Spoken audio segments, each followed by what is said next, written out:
2-2.5 মাস ছিল তো হঠাৎ করে মনে হয় যে মা বলে যে তাকে স্বপ্নের মা বলে মনে করেন যে ওটা স্বপ্ন ডাক দিচ্ছে আমার কাছে, কিন্তু মাঝে মাঝে এমনটা মনে হয়।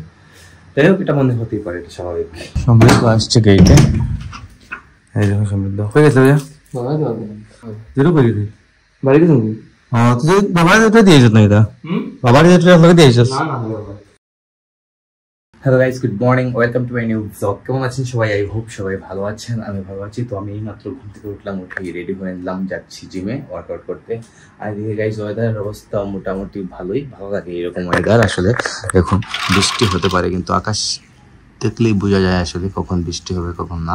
তবে কিছুক্ষণের মধ্যে আশা করছি বৃষ্টি চলে আসবে। গতকালকে রাত্রেও কিন্তু ভালোই বৃষ্টি হয়েছিল, মানে এমন না যে ঝড় হয়েছে, ঝড় না, গুড়ি গুড়ি বৃষ্টি হয়েছিল। তবে ওয়েদারটা বেস্ট। আমরা এই গরমের মধ্যে এরকম ওয়েদারটা কিন্তু অ্যাকসেপ্ট করাই যায়। যাই হোক, আর এই হচ্ছে আমার জিমে যাওয়ার লুক। জাস্ট শার্টটা খুলে এই টি শার্ট আর এই প্যান্ট পরে আমি ওয়ার্কআউটটা করে নিই, যাতে ড্রেস চেঞ্জ করার জন্য অ্যাটলিস্ট কোনো সময় আমার নষ্ট করতে না হয় জিমে যায়। তো জিমে গিয়ে গাইজ আমি এমনিতেই সময় নষ্ট করি না, হুটহাট করে দেড় ঘন্টার মতো ওয়ার্কআউট করে চলে আসি। আর গাইজ আপনারা দেখেছিলেন লাস্ট 2.5 মাস ভাই বাসায় ছিল, ও এখন কানাডাতে যা পৌঁছে গেছে। গত স্যাটারডেতেও যা পৌঁছেছে।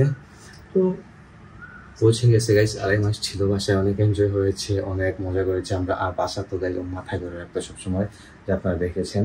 তো ও যাওয়ার পর থেকে আমাদের বাসা একদম নিস্তব্ধ হয়ে গেছে, একদম কি বলবো আপনাদেরকে, কিছু বলার নেই। আর সমৃদ্ধ বাসায় থাকলেও কিন্তু ও সবসময় ওর রুমেই থাকে, স্টাডি নিয়ে ব্যস্ত থাকে সবসময়। আর স্বপ্ন বাসায় থাকলে তো গাইজ একদম হই হুল্লোড় বাসায় লেগে থাকে। যাই হোক, ও চলে গেছে, আবার আসবে নেক্সট ইয়ার আশা করতেছি।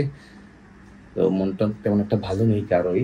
আমি গতকালকেও শ্যুট নেই কি করবো ভাই, শ্যুট তো নিতেই হবে। তাই আজকে ভাবলাম যে আজকে থেকে ব্লগটা স্টার্ট করি। আর এদিকে জিমটা কিন্তু কন্টিনিউয়াসলি হয় নাই, তো ট্রাই করবো যে এখন থেকে আবার জিমটা কন্টিনিউয়াসলি করার। তো এখন সময় নষ্ট না করে আমি ওয়ার্কআউটটা করে আসি, ফ্রি হয়ে নেই, তারপর আবার আপনাদের সাথে কথা হচ্ছে। গাইস চলে এলাম জিম থেকে, এসে শাওয়ারটা দিলাম, নিয়ে ফ্রেশ হলাম, রেডি হলাম দোকানে যাওয়ার জন্য। আমার তো গাইস কাজ আছে, তার আগে আমার ব্রেকফাস্ট করতে হবে। দেখুন আজকে ব্রেকফাস্টে আমি নেবো কিছু সানফ্লাওয়ার সিডস। তো এগুলোই গাইস আমি কলেজ থেকে নিচ্ছি সানফ্লাওয়ার সিডস। 50 গ্রাম করে সানফ্লাওয়ার সিডস খেলে সারাদিন কিছুই খেতে হয় না। দেখুন এদিকে দেখুন রান্না চলতেছে, মা রান্না করতেছে আজকে। এদিকে কি রান্না হচ্ছে, এইদিকে গাইস আজকে আলু ভাজি, এই দেখুন আলু ভাজি রান্না হইতেছে। আর এটা হচ্ছে গাইস মুগ ডাল, পেঁপে ওকে, এটা হচ্ছে পেঁপে দিচ্ছেন, পেঁপে দিয়ে মুগ ডাল রান্না হয়েছে, দেখে বোঝা যাচ্ছে মজা হবে। ও এটা তেলে দিবেন, মানে সম্বাস দিবেন, সম্বাস বা বাগার যাই বলেন না কেন, সম্বাস দিবেন আর কি এটা দিয়ে। তো মা এদিকে রান্না বান্না করতেছেন, এদিকে বাবা দেখুন ফোনে কথা বলতেছেন, হয়তো ওর সাথে কথা বলতেছেন বসে। বাবা স্নান টান খেয়ে আসি, দেখেছি ঠান্ডা যাওয়ার জন্য প্রিপারেশন দিচ্ছি নাকি। যাই হোক, তো আমি সানফ্লাওয়ার সিড খাবো, যেটা গাইস খাওয়া কিন্তু হেলথের জন্য খুবই ভালো, খুবই উপকারী। আর 50 গ্রাম মতো খেয়ে নিলে সারাদিন প্রচুর পরিমাণে এনার্জি পাওয়া যায়। সেটা কিন্তু বেস্ট একটা ব্রেকফাস্ট আমার কাছে মনে হয় আর কি পার্সোনালি। যাই হোক, তো যাবো দোকানটা খুলবো, দেন আবার আসবো, দেন আবার কথা হবে। তো গাইস এখন হয়ে গেছে সন্ধ্যা, আর সারাদিন গাইস দোকানে ডিউটি করে বাসায় এসে খাওয়া দাওয়া করে আমি কিছুক্ষণ শুয়ে পড়েছিলাম, কারণ মাথাটা অনেকটা ধরেছিল, তাই শুয়ে পড়েছিলাম গাইস। আর গেটে কে আসছে, সমৃদ্ধ আসছে গেটে, এই দেখো সমৃদ্ধ হয়ে গেছে ভাইয়া দোকানে নেই। গাইস ও বাবাকে দোকানে দিতে গেছিল, আর ও এখন আসছে। ঝাড় দিয়ে যাবেন খালি করো রেপন দেখো বাড়ি গেছে তুই বাবার এটা দিয়েছ না, এটা বাবার এটা আপনাকে দিয়েছ আগে গেছে আগে গেছে আগে। ও বুঝছি গাইজ, আমি কিছুক্ষণ শুয়ে পড়েছি, আমার চোখ দেখে বুঝতে পারতেছেন। যাই হোক গাইজ, মাথা শরীরে একদম ব্যথা করতেছিল, তাই একটু আমি শুয়ে পড়েছিলাম। আমাকে এখানে কাপ কফি খেতে হবে, আমার কফি এক কাপ নিতেই হবে গাইজ, কফি আমার নিতেই হয় সবসময়।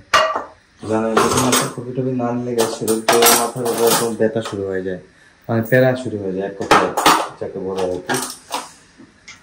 তো দেখুন গাইজ অবস্থা, এই দেখুন অবস্থা দেখুন, চামচের কোন জায়গাতে এখন আছে, প্রত্যেক চামচ আমি কোথা থেকে খুঁজে বের করবো এখন। দেখছেন কি অবস্থা ঘরের মধ্যে, সব কিছু একদম গন্ডা করা। যাই হোক সমস্যা নাই, একটা কিছু একটা বের করে আমাদের ঘরে এগুলো কিন্তু টিকে না, এগুলো কিন্তু টিকে না, এগুলো কিন্তু ভেঙে যায়, পরে পরে নতুন আনেন কিন্তু ভেঙে যায়, কিছু করার নেই গাইস। যাই হোক কফিটা এখন আমি তৈরি করি গাইস, তৈরি করে নিলাম আমার কফি। এই দেখুন এটা হচ্ছে ব্ল্যাক কফি, একদম চিনি ছাড়া। আমি তো সবসময় চিনি ছাড়াই খাই। যাই আমার রুমের দিকে, ঘর কিন্তু গাইজ একদম ফাঁকা, আমাদের একদম ফাঁকা, বুঝতেই পারতেছেন হয়তো। তো ঘরে কোনো সারা শব্দই নাই, এরকম অবস্থা হয়ে যায়। সমৃদ্ধ যতই ঘরে থাকে না কেন, সমৃদ্ধ কিন্তু একদম শান্তশিষ্টভাবেই থাকে স্বপ্নিল। তো ঘরটাকে একদম মাথায় করে রাখতো, আপনারা বুঝতে পারতেন, বুঝাই যেত যে স্বপ্নিল আছে ঘরে। ওকে ডাকতো, আমাকে ডাকতো, মানে কাউকে ডাকাডাকি করতো, খেলাধুলা করতো, গেম খেলতো, এটা করতো ওইটা করতো, তো সবসময় করতো।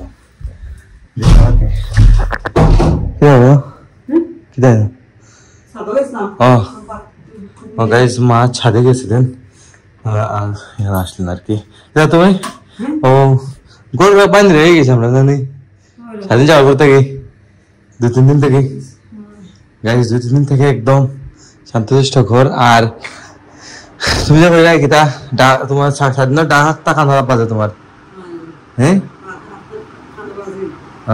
তাই হঠাৎ করে স্বপ্নের ডাক নাই গাইস, মায়ের কানে বাজে, এটা স্বাভাবিক, এটা হইতেই পারে যে 2-2.5 মাস ছিল, তো হঠাৎ করে মনে হয় যে মা বলে যে ডাকে স্বপ্নের, মা মনে করেন যে হঠাৎ স্বপ্ন ডাক দিচ্ছে, এরকম হইতে পারে, এটা আপনার স্বাভাবিক বিষয়।